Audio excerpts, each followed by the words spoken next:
Bienvenidos a todos, bienvenidos a una de nuestras charlas semanales.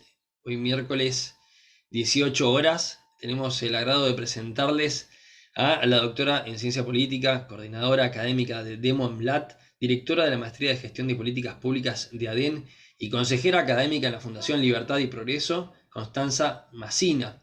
Hoy vamos a conversar un poquito sobre cómo se puede mejorar nuestra democracia, qué mecanismos encontramos. Así que Constanza, yo te dejo un poquito con una breve introducción, si querés después hacemos un ida y vuelta de preguntas y respuestas, ¿eh? Pero bueno, estamos Dale, todos a la expectativa de la aprobación de la boleta única, que es un poco lo que nos tiene acá reunidos. ¿Tenés algo para decirnos tal al cual. respecto? Dale.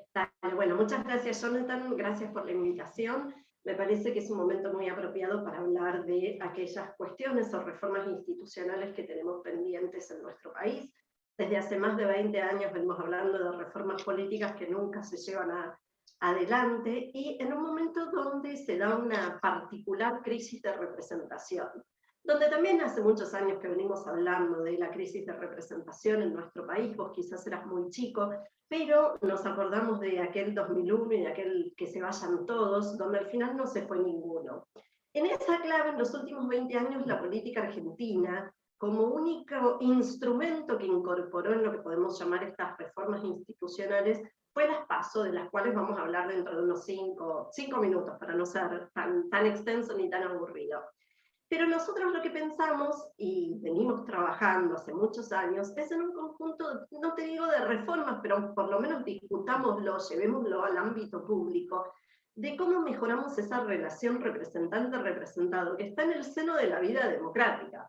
Es decir, cuando yo veo cada vez mayor desinterés por la democracia, mayor apatía en relación al tipo de régimen, a esto me refiero a la indiferencia frente a un régimen, si es democrático o no es democrático, pienso en aquellas cosas que hacen justamente a la mejora de la calidad democrática. Y en las democracias modernas, que son democracias representativas, ¿cómo podemos mejorar la representación? La representación en la Argentina tiene muchísimos, pero muchísimos problemas y aristas de las cuales discutir. Una muy sencilla tiene que ver con lo que se llama la subrepresentación, que se da fundamentalmente en nuestra Cámara de Diputados, donde los distritos más grandes están menos representados, a eso hace referencia la subrepresentación, que los distritos más chicos. Esto es un costado. El segundo costado de esa relación ya representante-representado tiene que ver con el tema de las reelecciones y los pases, ¿no?, que hay de cargos dentro de lo que es la política argentina. En este que se vayan todos y que nadie se fue, nosotros sabemos que si miramos las boletas, los cargos públicos, legislativos, ejecutivos del 2001 para acá, siempre se repiten los mismos. Entonces hay una fase infinito de cargos donde vos vas de nación a provincia, de provincia a municipio, de municipio a provincia, de provincia a nación, vas girando alrededor del sistema político y genera esto que hoy vemos que esta clase política no sabe lo que es trabajar en el ámbito privado, ¿no? Es decir, hace 30 o 40 años que están enquistados en el seno de cargos ejecutivos, legislativos, repito, sea a nivel nacional, provincial o incluso municipal, porque digo, el costado municipal es algo que en general nos olvidamos en los grandes debates y discusiones, pero es como donde empieza la vida cívica y la vida ciudadana, y debiera ser el ámbito más próximo justamente al ciudadano, pero eso es algo que tenemos muy descuidado en el debate y en la vida, de la discusión de ciencia política en general. Pero no ir por ese lado, vamos por el lado de cómo mejora esa relación representante-representado. Nos convoca el tema de boleta única. Boleta única es como un primer paso para resolver un problema que no es chiquito, es un problema muy grande, pero es una solución en lo inmediato. Lo que quiero decir, Jonathan, es que hay muchas otras cosas que debemos empezar a discutir y a resolver. Pero vamos al tema que vos decías que nos convoca, que es la boleta única. Ustedes saben que yo no sé si en este contexto te puedo compartir pantalla y si los demás ven si yo te comparto pantalla. Bien, podemos Podemos compartir. intentarlo. ¿Mm? Dale. Mira, solo para que veas rápido, ahí te estoy compartiendo pantalla, instrumentos de votación en Sudamérica. Si vos te fijas en lo que es Sudamérica, en esta parte de la América Latina, En instrumentos de votación, muchos países utilizan boleta única, otros utilizan, como Brasil, el voto electrónico, y nosotros somos el único que sigue usando la boleta partidaria, además de Uruguay. Obviamente con nuestras propias dimensiones. A ver si ahí me pasa la filmina para que puedas ver esto. Esto es lo que hablamos cuando hablamos de, ahí se ve Sí, perfecto, de sí. boletas partidarias. Es decir, cada partido político tiene su paquete de boletas para las distintas categorías de cargos, ¿no? Acá en ese momento teníamos obviamente presidente y vicepresidente, teníamos Senado Nacional, diputados nacionales, y a medida que nos corremos hacia la derecha de las boletas, vamos bajando en el nivel, ¿no? Nación, provincia, municipios. Y vos fíjate todas las categorías que votábamos en este momento. Una boleta única significa que el elector, el ciudadano, cuando entra tiene un solo paquete, en un solo paquete, todas estas opciones. Hoy las propuestas que se han unificado, que son aproximadamente 8, las que piden la sesión especial de este jueves, lo que piden es una boleta única que incorpore todas las categorías en la misma boleta, es decir, presidentes, senadores, diputados nacionales, pongamos que acá hubiera, vamos a gobernador de la provincia, diputados provinciales, si hubiera senadores nacionales, en el caso de acá, legisladores de la ciudad, comuneros, etc. Pero en una sola boleta todas las categorías. Hay otros proyectos que piden que vos tengas por categoría una sola boleta. Entonces vos tenés la categoría presidente, vicepresidente y todas las opciones en una sola boleta para presidente, vicepresidente. Y así, repito, para cada categoría. Lo interesante de incorporar la boleta única, te imaginarás que reduce costos, no solo en términos económicos, en términos de impresión y de papel, que es un costo enorme cada vez que hay elecciones, sino que sobre todo reduce el costo de fiscalización. En elecciones nacionales tenemos miles de mesas a lo largo y ancho de todo el territorio argentino, que es bastante extenso, y para los partidos más chicos, presentar y fiscalizar que estén las boletas en cada mesa tiene un costo enorme. ¿Esto qué sentido tiene? Tiene el sentido de que en una boleta única de papel, los que se ven obviamente beneficiados son los partidos más chicos, porque reducen ese costo de fiscalización que no tienen que cubrir si hay una sola boleta donde están los partidos más grandes y los partidos más chicos. Voy a dejar de compartirte esta pantalla. No, te voy a compartir esta, que es boleta única de Córdoba, que se usa hace muchísimos años. A ver si te lo puedo agrandar para que se vea un poquito mejor. Ya voy, teneme No hay paciencia. problema. Para que se vea mejor, un ejemplo de boleta única, elecciones generales, provincia de Córdoba. Esto está medio colgado, vos avísame si Ahí se va, ve. ahí lo vemos perfecto. Ahí va. Este sería, ¿ves? El modelo boleta única, donde tenés las distintas categorías: gobernador, legislador departamental, y no veo qué dice en la última columna. Es decir, en una sola boleta, los distintos partidos, las distintas categorías. Excelente. Ahora, el punto es, entonces, tenemos este primer pasito, que es un paso enorme, repito, sobre todo para ahorrar costos en el proceso electoral, pero también para facilitarle al elector, ¿no? En el momento de entrar y de votar, que vos no tengas que salir y decir, faltan boletas, ¿no? Que eso siempre es un problema, no todos se animan, ¿eh? Cuando entraron, yo venía, y de pronto no está. Porque ya lo sabemos, Jonathan, en este país se roban las boletas, desaparecen las boletas, pasan un montón de cosas en ese cuarto oscuro. Entonces, la boleta única resuelve este primer problema. Ahora, lo cierto es que yo te quería mostrar, esto es, por ejemplo, una boleta papel 1995. ¿La ves ahí? Perfecto. Yo puse la de Masachesi Rodríguez Savarini para que no tengo otras. Mirá, es 1995. En verdad tengo todas, si querés. La de Fernando Pino Solanas. Vos fijate, Pino Solanas dio vueltas alrededor del sistema político argentino hasta que falleció hace poco, ¿no? Fíjate, vamos con esta. Vamos con esta, la de Menem Guillermo Francos. Fíjate que si vos ves los nombres que vienen abajo de las distintas boletas, son personajes que siguen dando vueltas alrededor de nuestro sistema político. Pero ahora vamos a la de 2019. Estoy haciendo un lío bárbaro para este Zoom, pero vos fíjate, esto es 2019, ¿no? Tengo las dos, tengo juntos y tengo todos, para que no haya, ¿no? Vos Todos fíjate lo que es. juntos. Todos juntos, ahí va. Todos juntos. Las distintas categorías y todo lo que es boleta, papel, esto, ¿no? Para cuando entramos al cuarto oscuro. Pero ahora, una reflexión al margen para vos que sos más joven. Yo voté en 1995, voté en 2019. No puede ser que a pesar de que lo único que le incorporamos fue colores. ¿Sí? O sea, mundo 2019 no es el mundo de 1995, digo, de Una esto que estamos revolución. haciendo ahora, la incorporación de los celulares, las tecnologías, y seguimos votando igual, ¿no? Esto es tremendo, y tiene que ver con esto que hablábamos al principio, con la relación representante-representado, y cómo le llegas a una generación joven, donde yo acá era joven, mis hijos, bueno, todavía están ahí, pero supongamos tienen que votar con este instrumento, ¿no? El instrumento boleta papel. Así que bueno, esto tiene que ver con una sola cosita que es, por lo menos, boleta única papel. ¿Para qué sirve? Para reducir costos, sirve para reducir costos a los partidos más chicos, para evitar el fraude y obviamente para facilitar la fiscalización de todo el proceso. ¿Es bueno? Sí, es buenísimo, pero estamos a años luz de hacer todas las reformas que tenemos que hacer. Constanza, la semana pasada pudimos asistir a algunos comentarios de parte del oficialismo contra un ministro muy en particular. No voy a dar nombres, pero digamos es de público conocimiento, en el cual algunos referentes le reprochaban que no había sido electo, como si eso suponiera un impedimento para el ejercicio de una función.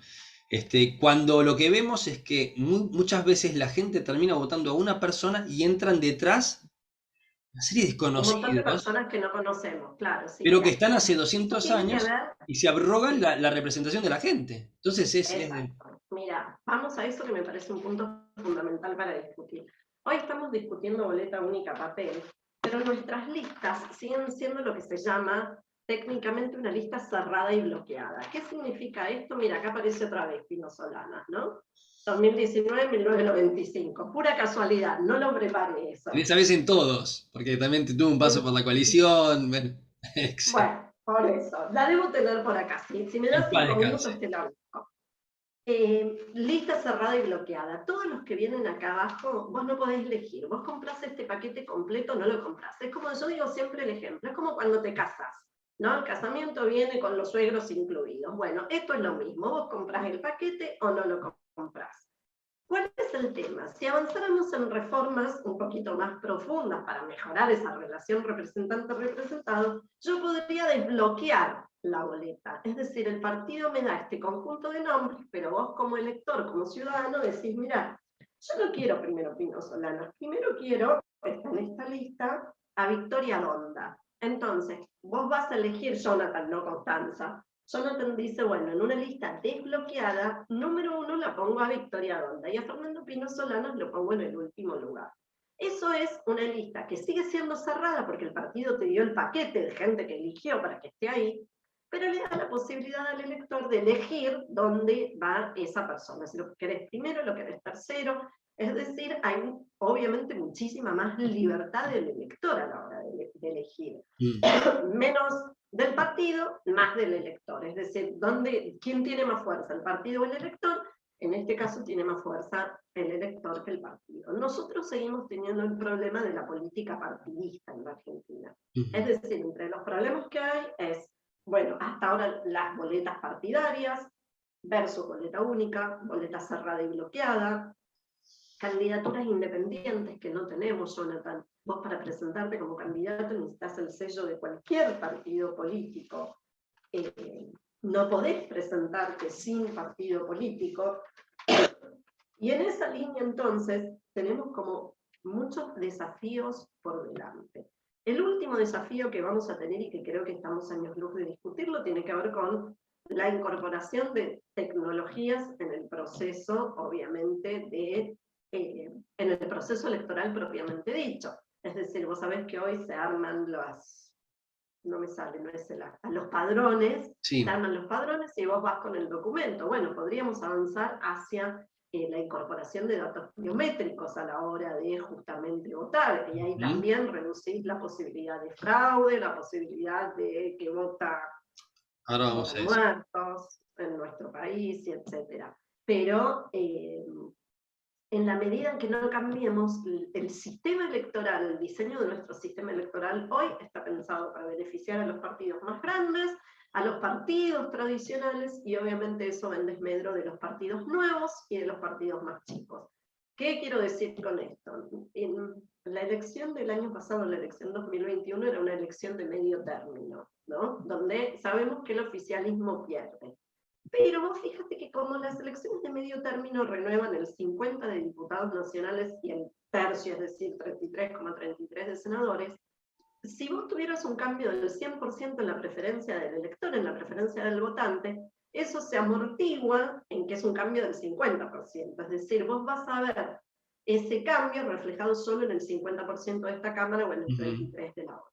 Entonces eso también es, digamos, para el ciudadano común, el que no está interesado en lo que tiene que ver el hilo fino de, no te digo ni siquiera de nuestra política partidaria, de nuestra constitución, porque el tema de las renovaciones está en nuestra constitución nacional, pero el efecto que tiene la renovación parcial.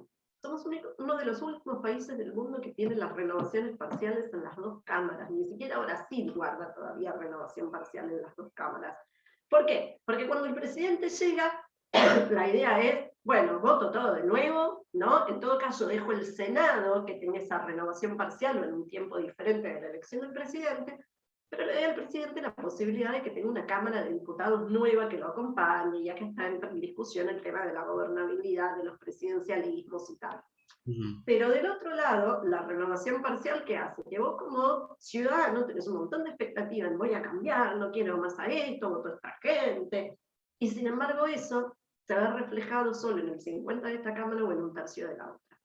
Entonces, ese cambio que vos esperabas ver, esa renovación, ya dijimos que no hay mucha renovación en nuestra vida política, pero digamos, esa renovación por lo menos de temas y discusiones, no lo ves reflejado en lo que va a pasar después. Entonces vos como ciudadano tenés unas expectativas altísimas de, uy, sí, porque ahora la política cambia, se arregla todo y se solucionan nuestros problemas, y sin embargo eso no ocurre porque tenemos el tema de la renovación parcial. Vamos a suponer que en el 2021 el 90% del electorado argentino hubiera votado por la fórmula de Milei, ¿sí? O por el partido de Milei. Eso en la Cámara se iba a ver reflejado solo en la mitad de la Cámara. Entonces, vos tenés la otra mitad que arrastra la elección anterior. La elección anterior, que fue donde fue Alberto electo presidente. Entonces tenés un problema, porque vas a tener una mitad de la Cámara que tira para un lado y otra mitad de la Cámara que tira para el otro lado. Las renovaciones parciales obviamente son estatucuistas, ¿no? Porque si hubiera pasado esto de el cambio del 100% en la preferencia del elector, que pase de votar asado a terminar con la casta, ¿sí? Eso no se ve reflejado en el total de la composición de la Cámara. Constanza, ¿Y a quién beneficia? sí. Beneficia al partido viejo, al que ya viene elección tras elección. Ahí. Aprovecho para hacerte una pregunta con respecto a esto último que estás diciendo. Después quiero retomar un tema anterior, pero primero agarramos este que lo acabamos de conversar. Vos sabés, viste que nosotros tenemos un sistema de normas escritas que por ahí van siendo derogadas por otras normas escritas. Entonces un poco la norma sigue al hecho, ¿no? Al hecho en términos científicos, a lo que sucede, a lo que podemos observar. ¿Cuál era el objetivo de esta renovación parcial en realidad? Porque quiero entender, digamos, las motivaciones y cómo esto no responde a este contexto nuevo, o cómo podríamos responder mejor. A ver, digo, esto de la renovación parcial viene de nuestra Constitución desde 1853. Y lo que se quería evitar, obviamente, es que aparecieran nuevos partidos, nuevas mayorías que hicieran cambios abruptos en un contexto de finales del siglo XIX. Creo que, a ver, yo no quiero abrir, Jonathan, la puerta que pensemos las reformas constitucionales que tendríamos que pensarlas, porque en verdad la Constitución del 94 es muy mala. ¿Sí? Es decir, la reforma del 94 es mala. Pero no abramos esta puerta ahora en este contexto. Acabas de No abrir. dejemos esta puerta cerrada, claro, Acabas de porque abrir. es la caja de Pandora. Pero el punto es, bueno, ¿qué otras cosas podemos hacer, incluso con este conjunto de normas, que puedan mejorar la rendición de cuentas, esto que decíamos al principio, la relación representante-representado, en el corto plazo? Sin tener que ir a la reforma de la Constitución, este año podemos meter reformas electorales de cara al año que viene, como es la boleta única papel. También podríamos meter el tema de ficha limpia. También podríamos poner reglas contra el nepotismo, pero por lo menos tenemos que empezar a dar estas discusiones. Para mí, poner reglas contra el nepotismo para cargos selectivos en la Argentina hoy es fundamental. Parece una pavada, pero es fundamental. Y te voy a decir por qué. Porque vos fíjate que, supongamos que Jonathan se quiere presentar de candidato a gobernador en la provincia de Buenos Aires y el otro candidato a gobernador en la provincia de Buenos Aires es Máximo Kirchner. ¿Están en igualdad de condiciones para competir? No. Pongamos que él no era diputado, nada. De pronto, hijo de mamá, viene y se mete de candidato a gobernador. ¿Estás en igualdad de condiciones para competir? No. Lo mismo pasa en cualquier distrito, digo. Tenemos casos de nepotismo en montones de municipios, tenemos casos de nepotismo en provincias, ¿no? Donde los hermanos, una vez es gobernador uno, después es gobernador el otro. Y así es un problema, digo, sea por consanguinidad o por afinidad, porque después están los matrimonios políticos, ¿no? Pienso en Zamora y en Abdalá, pienso también en lo que fue en su época los Juárez en Santiago del Estero, pero hoy es lo mismo, Zamora con la esposa, va uno, va el otro, y así siguen. En otros casos tenemos padre e hijo, como los Pose en el municipio de San Isidro, que está el padre, el hijo, la hija del hijo, y así, ¿no? Es decir, esto no es un problema de partidos, es un problema de la práctica que tenemos hoy respecto de la vida política. Y esto obviamente altera la competencia, porque el que no viene de esas familias políticas no está en igualdad de condiciones a la hora de competir. Y lo fantástico de la democracia es que justamente en este juego de competencia cualquiera pueda ganar. Pero si vos estás en completa desigualdad en esta competencia, y es como que, ¿no? Arrancamos el partido como vos ya metiste 10 goles. Con todo lo que también significa en este país que no hay, pero no hay sanción a hacer campaña con fondos públicos del Estado y todo eso. Entonces vos tenés presidentes que te hacen campaña para sus delfines o para sus familiares, etcétera, etcétera. Entonces, eso es un problema. El nepotismo es un problema hoy en la Argentina.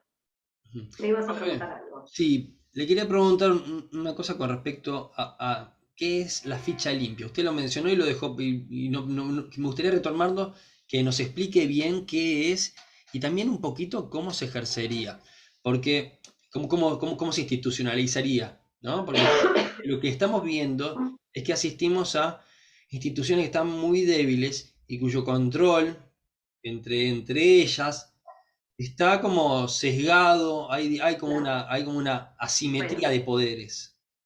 sí. Mira, ahí vamos a ir a otro tema que tiene que ver con quién organiza y fiscaliza la elección. Pero antes de meternos con eso, ficha limpia es algo que primero lo hizo Brasil en la época de Lula, y es que si vos tenés condena en segunda instancia, es decir, no es que fuiste condenado por el primer tribunal, sino que estás condenado por, digamos, tu sentencia ha sido ratificada por un segundo tribunal, vos no podés participar como candidato. Y esto se resuelve, Jonathan, con justicia electoral. Cuando vos te vas a inscribir como candidato, la justicia dice, no, pero mire, usted tiene condena en segunda instancia. Podrías poner incluso, no sé, si querés, que ya fuiste condenado por Corte Suprema. Tenemos casos en nuestro país.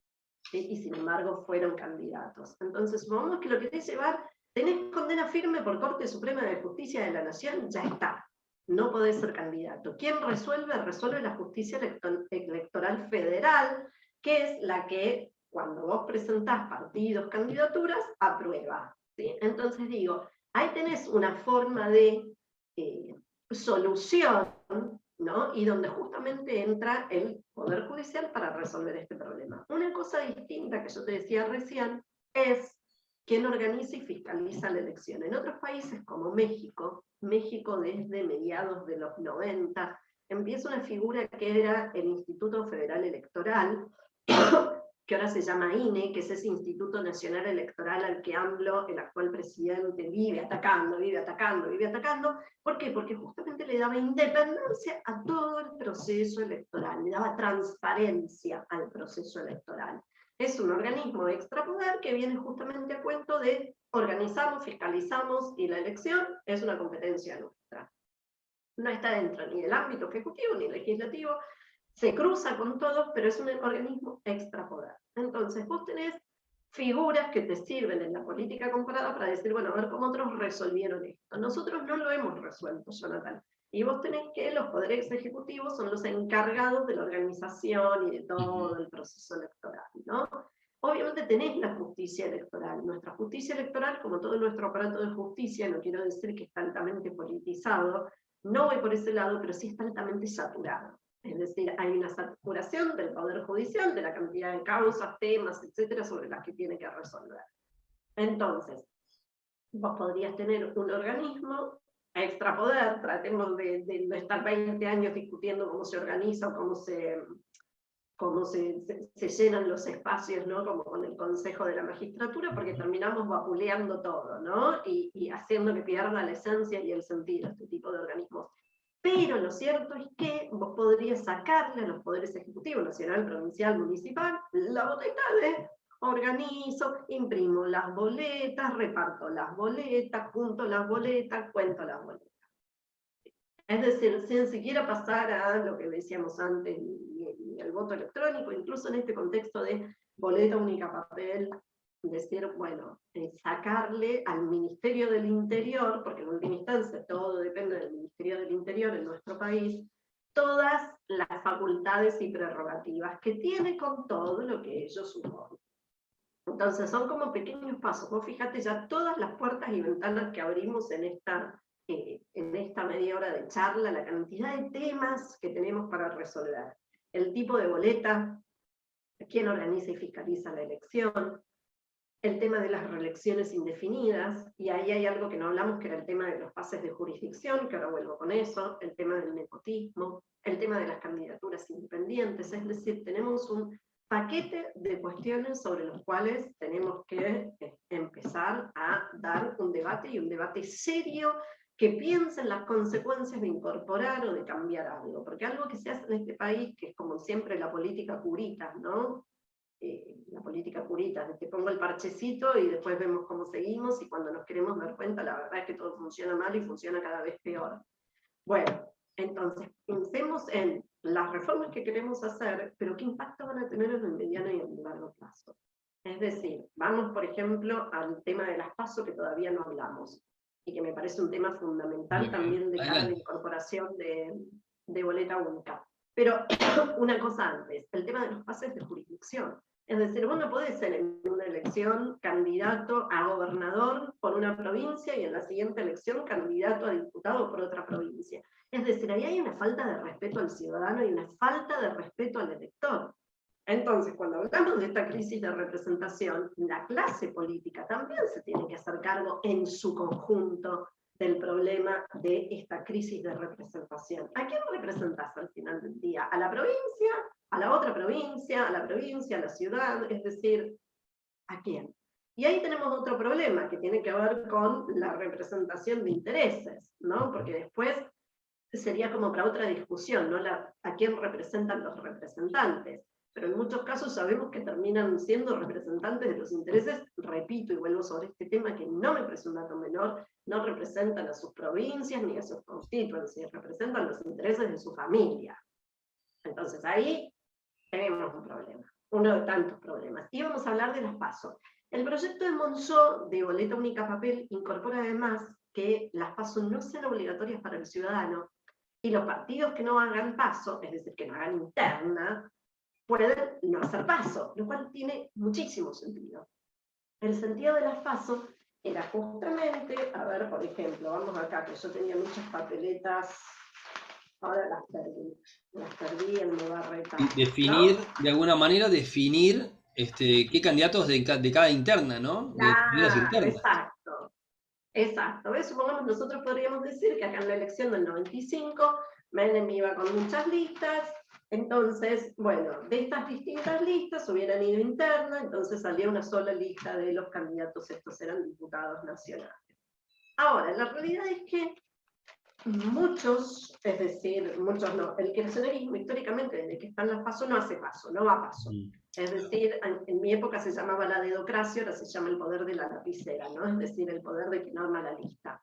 Pero la realidad es que la PASO terminó siendo como esta enorme encuesta de cuál es la intención de voto, es la mejor encuesta que hay, porque viste que todos los encuestadores la chingan, ¿no? Sí, Después, agregaría Constanza con un efecto tremendo, digamos, en términos con un sociales, porque digamos, acá hay muchas expectativas que o se confirman exacto. o se dan vuelta y generan, Sí, bueno, conflictos genera una internos y enorme externos. inestabilidad, pero sobre todo inestabilidad en un contexto de una Argentina que ya de por sí es muy inestable.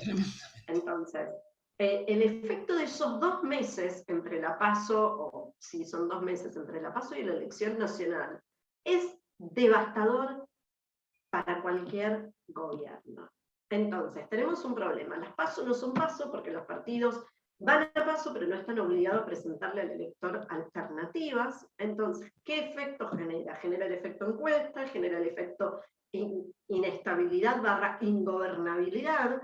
Si es una elección presidencial como la del 2019, esos 2 meses de agosto a octubre fueron Tremendo. tremendos para el presidente Macri, y también fueron tremendos el año pasado de agosto a octubre para la propia alianza kirchnerista, ¿no? Donde, bueno, tuvieron 2 meses para recalcular y hacer, ¿te acordás del plan Platita? Para Sí, salir a sí, poner sí. No, pero más inclusive plata. siempre se acompaña de saltos devaluatorios, digamos, del peso, por las dos cuestiones, por la platita que se tira, pero también por la desconfianza que se genera y la gente que se quiere largar y quiere refugiarse de alguna manera. Entramos todo como en un estado, como si fuese un organismo que está sobreviviendo, ¿no? Está enfrente a un tigre de diente de sable y actúa Totalmente. muy básicamente. Sí, y además otra vez tenemos el problema de los costos de ese proceso electoral, porque también organizar una PASO tiene un costo en términos de plata para un país hoy tan pobre como el nuestro, la verdad, bastante elevado. Ujú. Entonces, ¿tiene sentido esto? Bueno, vamos a boleta única, las PASO no sean obligatorias para el ciudadano, lo cual también tiene sentido, porque no sé si vos te acordás, por ejemplo, nosotros que tenemos la elección desdoblada acá en la ciudad de Buenos Aires, ¿Mm? votamos Ciudad de Buenos Aires, después votas en la Nacional, y si hay balotaje en las dos, en ese año votaste 6 veces, más o menos, ¿no? Entre paso, elección general y balotaje en las dos jurisdicciones, Nación, Ciudad de Buenos Aires. Entonces esto también genera un efecto de hartazgo del ciudadano respecto de, ¿no? Eso es otra discusión en todo caso, ¿no? Que tiene que ver con nuestro compromiso cívico, nuestro compromiso ciudadano, pero la verdad es que el efecto termina siendo este hartazgo del ciudadano de cada 2 meses tengo que ir a votar, y no para que al final del día lo único que hacen sea subirte Te impuestos. agrego otra cosa, Pero, Constanza, el tema de los medios dale, del uso de los medios de comunicación para las campañas presidenciales o municipales, en TV, radio, incluso medios gráficos. A mí me pasa, yo soy el responsable de comunicación y de prensa puntualmente, y la verdad es que uno, inclusive trabajando y siendo un profesional de la comunicación, termina harto, hastiado de tanta partida, y como que termina formando parte de un partido político por ahí sin quererlo. claro. Bueno, eso es otra discusión que tendríamos que dar del financiamiento de las campañas electorales, porque parte del financiamiento va al financiamiento de la comunicación en campañas Ujú, electorales y estos totalmente. espacios que te obligan, ¿no? Supongamos que vos tuvieras una radio privada, Jonathan, a vos te obligan a que seas espacios de tu radio a los distintos partidos políticos. Y la verdad es que terminas perdiendo plata, porque en vez de, supongamos, que haya una propaganda de Constanza que vende pañuelos de papel y te pago por ese espacio, ¿no? Bueno, viene la propaganda del partido político que el Estado en algún momento te va a pagar seguramente con billetes completamente devaluados. Entonces es un problema, eso en espacios de radio, de televisión, pero además porque, vuelvo a decirte, me preocupa que al final del día seguimos pensando la política y las campañas en términos del siglo XX, que en todo caso es, Ujú, ¿no? sí. Constanza, en términos de la radiodifusión, en términos de las boletas papel, y no estamos pensando el siglo XXI, y sobre todo me parece que no hicimos ese clic que en muchos sentidos tuvimos que hacer a raíz de los 2 años de pandemia. ¿Qué aprendimos a raíz de los 2 años de pandemia? Que nosotros podemos hacer esto. Vos no sé dónde estás, yo estoy acá, nos juntamos, hacemos esto, nos escucha otro que está en no sabemos dónde, ¿no? Y de pronto lo podemos hacer también con el celular, hacer transferencias bancarias, mandás, recibís Formidable, plata, pagás con la el verdad formidable.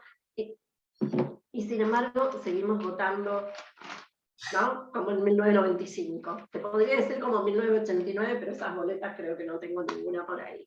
Entonces, digo, arrastramos problemas que vienen desde la vuelta a la democracia, desde el 83 para acá, no los hemos resuelto, no los terminamos de discutir. No discutirlos sigue beneficiando obviamente al partido más grande del país y al partido que mayor territorio tiene, que es el peronismo. La boleta papel facilita o le saca poder territorial al peronismo, que tiene que ver justamente con sus redes clientelares y sus punteros políticos en el control de cada una de esas mesas, que otros partidos políticos no pueden llegar a ser ese pulpo que abarque todo el país y tantas mesas. Entonces, es como un primer paso que hay que dar, sí, claramente sí, y lo tendremos que haber dado antes también, pero también tenemos que empezar a pensar cuáles son los siguientes que hay que dar. Constanza, vos me hablás de procesos y yo lo que nosotros compartimos con muchos autores distintos, muchos participantes de estas charlas semanales, en las cuales siempre se plantea la problemática, ¿no? Y para no deprimir tampoco también a las personas que nos están escuchando, siempre intentamos ver, bueno, cuáles son en realidad las oportunidades. Entonces, en un país donde quizás el status quo, esta vocación de cambio es muy chica porque buscamos tener una estabilidad mala o buena, ¿de qué nos estamos perdiendo? Y en esto es un ejercicio de síntesis, obviamente, porque es el desafío, ¿no? Sí, mira, yo creo que tenemos como 2 grandes desafíos. La primera es recuperar la democracia para el ciudadano. Y esto supone que, como digo siempre, no solo nos escuchen, sino de que en todos nuestros ámbitos empecemos a dar los pequeños debates, ¿no? Los pequeños debates que tienen que ver con la libertad de expresión, con la libertad de opinión, con el respeto, con la tolerancia, que han sido durante fundamentalmente estos últimos 20 años, temas muy vapuleados y muy maltratados. Estoy hablando de meritocracia. Hay una meritocracia absolutamente ausente no solo en toda la política, sino en todo el Estado, en todos sus niveles. Hay un desapego por la importancia de la educación en nuestro país, ¿no? Es como que ya prácticamente da lo mismo que te eduques, no te eduques, lo importante es donde milites, ¿no? Donde sabemos que la Cámpora es como una enorme agencia de recursos humanos. Entonces, tenemos la oportunidad de empezar a cambiar las cosas. Me parece que en este punto es un punto de quiebre, así como, digamos, se instaló la discusión respecto de la dolarización, que no resuelve claramente todos los problemas de Argentina. Si no resolvemos el gasto público, no vamos a resolver demasiado con la dolarización, pero por lo menos empezar a dar las discusiones y los debates de qué es lo que tenemos que cambiar, pensando siempre en una democracia y en gobernantes que nos rindan cuentas a los ciudadanos, que entiendan que el lugar que ocupan es un servicio público al ciudadano, y donde mejoremos obviamente la transparencia. Si hay algo que ha quedado de estos 20 años, más allá del paréntesis de Cambiemos, que un poco mejoró en lo que hace a transparencia y a rendición de cuentas, es que el kirchnerismo y el peronismo son alérgicos a la rendición de cuentas, ¿no? Decir cómo se gasta, en qué se gasta, de dónde sale la plata y cómo usa la plata, que en última instancia es del ciudadano. Entonces también tenemos que recuperar la idea de la ciudadanía fiscal y del servidor público. Mira, Jonathan, te cierro con esta idea. El primer capítulo de Borgen. ¿Vos viste esa serie Borgen en Netflix? Borgen, No, Borgen con G. no lo puedo Borgen. ver. Bueno, yo me imagino que se lee Borgen, G-E, pero bueno. En el primer capítulo, Dinamarca, el primer ministro, ¿qué es lo que hace? Va y gasta con la tarjeta del gobierno, le compra una cartera y un tapado a la esposa. Y el tipo al otro día es un escándalo tan grande que pierde la elección como primer ministro, y bueno, y obviamente ahí se desata toda la trama de la serie, ¿no? Pero fíjate cómo hay un sentido de rendición de cuentas y de la plata es nuestra y vos no hacés lo que querés con nuestra plata, ¿no? Algo tan sencillo como le voy a comprar un tapado, Jonathan, un tapado. ¿Me explico? Es decir, solo por un abrigo el tipo es un escándalo tremendo. Entonces tenemos que recuperar ese sentido del servidor público, ese sentido de la austeridad en la política. ¿No? No quiero más políticos que se pasean como multimillonarios con una sociedad que está realmente cada día peor. Entonces me parece que volver a hacer hincapié en rendición de cuentas, en transparencia, en una cultura del esfuerzo, y que la clase política tenga claro que tiene que hacer el mismo sacrificio que hace tantos años y décadas le viene pidiendo a cada uno de nosotros. Estoy pensando en ciudadanos, estoy pensando en empresarios, estoy pensando en esas pymes que están ahogadas de tantos, no solo de tantos impuestos, de la industria de los juicios y de tanta cosa, ¿no? Entonces me parece que es un momento de inflexión en la Argentina donde tenemos que pensar las reformas que nos lleven a una nueva Argentina que evidentemente no es la Argentina de los últimos 20 años. Muchísimas gracias, Constanza. Sí, a esto que decías te agrego una sola cosa. Es muy probable que nadie recuerde quién es el presidente de Dinamarca, que nadie sepa el nombre siquiera. Entonces, lo que vemos es que es un país que hace más de 10 años que viene en el índice de calidad institucional, que elaboramos primero, segundo, tercero, no se mueve de ahí. La calidad de las instituciones hace también a la Total. vida pública. Las instituciones tienen que funcionar independientemente de las personas que la ocupan. Y ahí está justamente la fortaleza de las instituciones. No importa la persona, importa la institución. Y cómo esas propias instituciones, esas mismas instituciones te ponen constreñimientos, ¿no?, a la discrecionalidad. Lo que terminamos teniendo nosotros son instituciones discrecionales atadas a la voluntad del político de turno. Tremendo, la verdad, tremendo. Tengo una pregunta que sí me pasaron y quería que nos aclares un poco. ¿Qué es el voto único transferible? ¿Y qué opinás al respecto? Ahí lo corto, porque es súper complicado de explicar el voto único transferible y va a ser como un embole. Si querés, vamos otra vez al tema de las listas, de desbloquear las listas y tal, pero depende de cómo vos en el voto único transferible, si Vamos a vos hacer, exprimís vamos a hacer millones un y último millones. capítulo. Vamos a hacer un último capítulo. Vale, A ver, vamos a volver a meternos. recalculando. Ahí está, vamos un segundo. Ahí va. Constanza, te hago una última pregunta, un poquito para conectarnos otra vez con lo que puede llegar a suceder mañana, para también moderar expectativas de los que nos interesa saber qué votamos, cómo votamos. Entonces, es probable que utilicemos esto para la boleta única. Vamos a poder elegir al presidente que querramos, al gobernador que querramos, al legislador que vaya primero. ¿Cómo va a ser? Porque ya sabemos qué, pero queremos saber cómo. Claro, bueno. Ahí sí, no, tampoco tengamos tantas expectativas. Resolvemos algunos problemas, no resolvemos todos.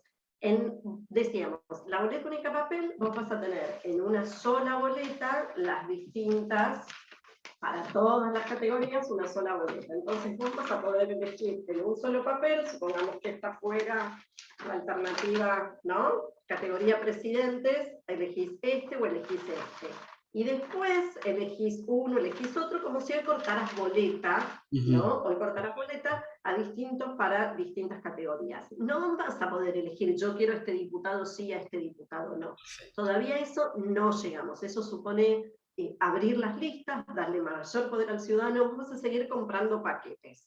Es decir, la boleta única es comprar un paquete también, con las mismas posibilidades que tenés hasta hoy.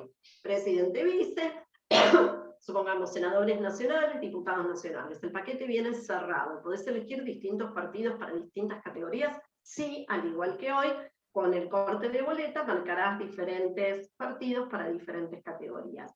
¿Vas a poder elegir a este diputado de acá, a este diputado de allá, o decir dentro de estos quiero primero a Jonathan y última a Constanza? No, eso no vas a poder hacerlo. Pero por lo menos vas a simplificar no solo el cuarto oscuro y el tema del robo, la desaparición de boletas, la impresión de boletas, la falta de boletas. En muchos distritos y mesas, Jonathan, no hace falta robarse las boletas, ya ni siquiera llegan las boletas. Entonces, Sí. todos esos problemas y el problema de la fiscalización lo resolvés con la boleta única. ¿Quién tiene más poder? ¿El partido o el elector? Sigue teniendo más poder el partido. todavía no tiene más poder el elector respecto a la conformación de esas listas, pero por lo menos reducís otros problemas que tienen que ver con la dinámica electoral para partidos nuevos, para partidos más chicos o partidos territorialmente que claramente no llegan a todo el país como para poder hacer un control de todas las mesas y que en todas las mesas estén las papeletas. Excelente. Bueno, Constanza, esperemos que esto salga, que este primer pasito a nosotros nos sirva como abrir el arco, ¿no? ¿Viste esos equipos que cuando vienen 0-0 y no pueden meter el gol, meten un gol y después vienen los otros? Bueno, ojalá que se abra el partido, ¿no? Esperemos que sí, y que después de esto se empiecen a debatir las otras reformas que, como decíamos, son los otros temas que tenemos pendientes, Jonathan, sobre todo para mejorar lo que de alguna manera es el título de esta charla, mejorar nuestra calidad democrática, y en esta relación representante-representado, que cada vez nos estamos más representados y no menos en nuestra democracia. En este sentido, esperamos que hayas disfrutado de nuestra charla. También esperamos que puedas participar de alguna otra, porque este es un país que nos invita constantemente a charlar de estos temas, a charlar de instituciones y a repensarlas. Y la idea de este espacio es un poco eso, tomarnos el tiempo para salir de lo urgente y pasar a lo importante. Así que desde ya muchísimas gracias, Constancia, por tu tiempo y por tus palabras. Por favor, Jonathan, gracias a ustedes y espero que nos escuchen muchos y que, como vos decís, de alguna manera estemos interpelando al ciudadano y cada vez haya mayor interés en estas cuestiones que tanto nos importan, ¿no? Y que tanta incidencia tienen, aunque no parezca, pero tanto inciden en nuestra vida cotidiana. Si no queremos que nos suban más impuestos, si no queremos más esta clase política, bueno, hay que empezar a meterse en todos estos temas y algo que decíamos hace un ratito, dar el debate en el pequeño espacio. Sea en el edificio, en el taxi, en la escuela, donde sea, hay que empezar a dar estos debates y dejar, digamos, de que nos avasalle el pensamiento hegemónico, el pensamiento único, y plantear realmente alternativas. Muchas gracias por la invitación, Jonathan. Gracias a todos los que nos están viendo, les mandamos un saludo y nos vemos la próxima. Hasta luego.